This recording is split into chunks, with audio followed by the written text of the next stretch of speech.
Всем привет! С вами Елена, и это канал «Вот бы мне». Друзья, вчера на сайте Службы гражданства и иммиграции США появился официальный документ, в котором говорится следующее. Для иммиграционного медицинского обследования необходима вакцинация от COVID-19. А это значит, что теперь для получения грин-карты еще одним обязательным условием будет прохождение полной вакцинации. Когда этот закон вступит в силу, как он будет работать, и есть ли способы избежать вакцинации и все равно пройти медосмотр и получить грин-карту, поговорим в этом видео. Но ссылку на официальный документ, с которым вы сможете ознакомиться более подробно самостоятельно, я, как всегда, оставлю в описании под этим видео. Итак, поехали.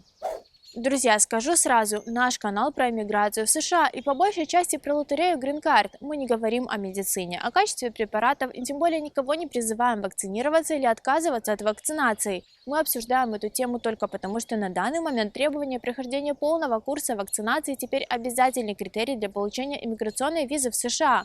Поэтому я попрошу вас воздержаться от комментариев на тему опасности или пользы вакцинации, а кроме того от критики данного постановления и просто принять этот факт как должное. Я знаю, что тема вакцинации актуальна как никогда, особенно видео с негативным подтекстом, но лично нам не хочется хайповать на этой теме и дальше оставаться независимым и непредвзятым каналом про иммиграцию и лотерею грин-карт. А делать вакцину или в противном случае возможно получить отказ по иммиграционной визе решать только вам.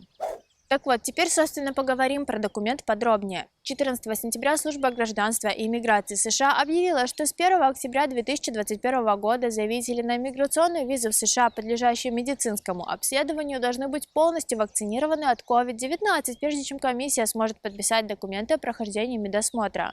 Обращаю внимание на то, что речь идет именно про полную вакцинацию, а не получение лишь одной дозы вакцины, если в полном курсе предусмотрено 2 дозы.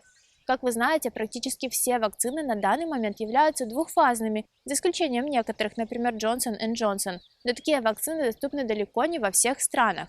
Кроме того, стоит проверить, соответствует ли вакцина и полученные сертификаты о прохождении вакцинации требованиям технических инструкций, чтобы не выяснилось, что какая-то из определенных вакцин в определенных странах не подойдет. Имейте это в виду.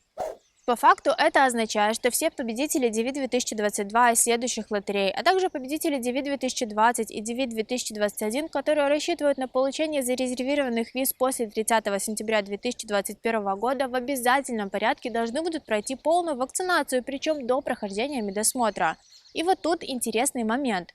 По факту точную дату назначения интервью узнать невозможно, вас могут даже не пригласить на интервью.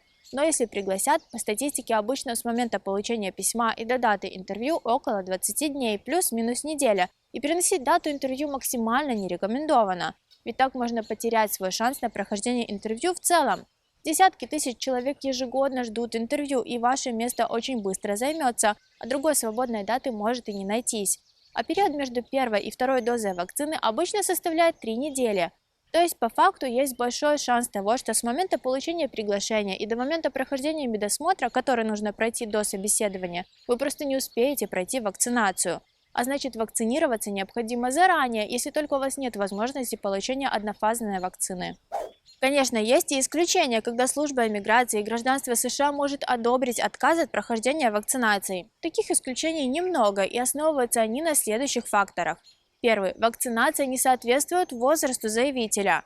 Честно скажу, мы не читали про ограничения по возрасту, возможно, они отличаются от вакцины к вакцине, поэтому рекомендую ознакомиться с данным вопросом самостоятельно. Второй фактор. Вакцинация противопоказана по состоянию здоровья. В таком случае лечащий врач должен дать письменное подтверждение отвода от вакцинации по состоянию здоровья, которое затем, согласно медицинским показаниям, должен будет подтвердить главный врач на медкомиссии.